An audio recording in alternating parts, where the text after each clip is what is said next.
শেখ হাসিনা তার 15 বছরের শাসনামলে কিছু মাফিয়া তৈরি করেছে, কিছু টাকার কুমির তৈরি করেছে। যারা কোনো ব্যবসা বাণিজ্য যাদের নেই অফিসিয়ালি, দেখা যাচ্ছে তাদের কাছে শত শত কোটি টাকা। এইসব টাকার তারা মালিক হয়েছেন রাজনৈতিক ছত্রছায়ায়। 15 বছরের টানা দুঃশাসন, দুর্নীতি, লুটপাটের ফলে একজন টাকার কুমির।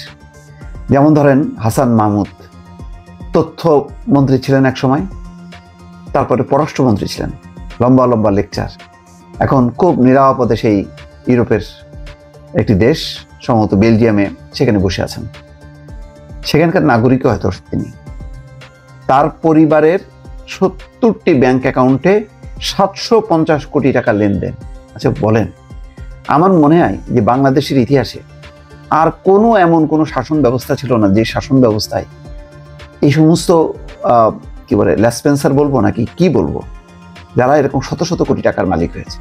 শেখ হাসিনা বহু মানুষকে তার ক্ষমতার বহু অংশ, অনেককে এরকম শত শত কোটি টাকার মালিক বানিয়েছে।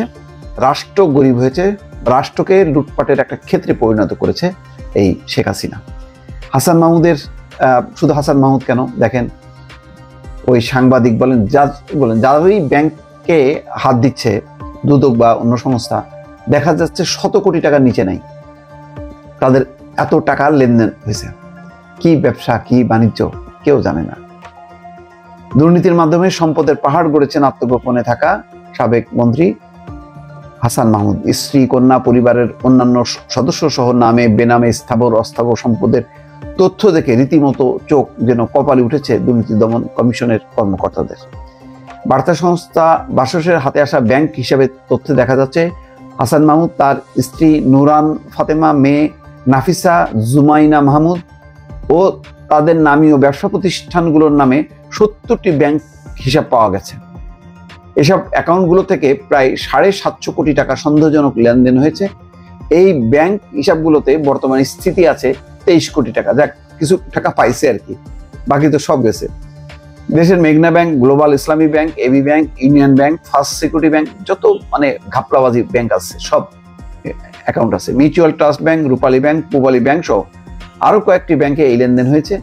যেসব ব্যাংকে হিসাবগুলো পাওয়া গেছে সেগুলোর মধ্যে গ্লোবাল ইসলামী ব্যাংকে 17টি, মেঘনা ব্যাংকে 17টি, এবি ব্যাংকে 9টি, মিউচুয়াল ট্রাস্ট ব্যাংকে 2টি, ফার্স্ট সিকিউরিটি ইসলামী ব্যাংকে 18টি, জনতা ব্যাংকে 1টি, ইউনিয়ন ব্যাংকে 4টি, পূবালী ব্যাংকে 1টি অ্যাকাউন্ট।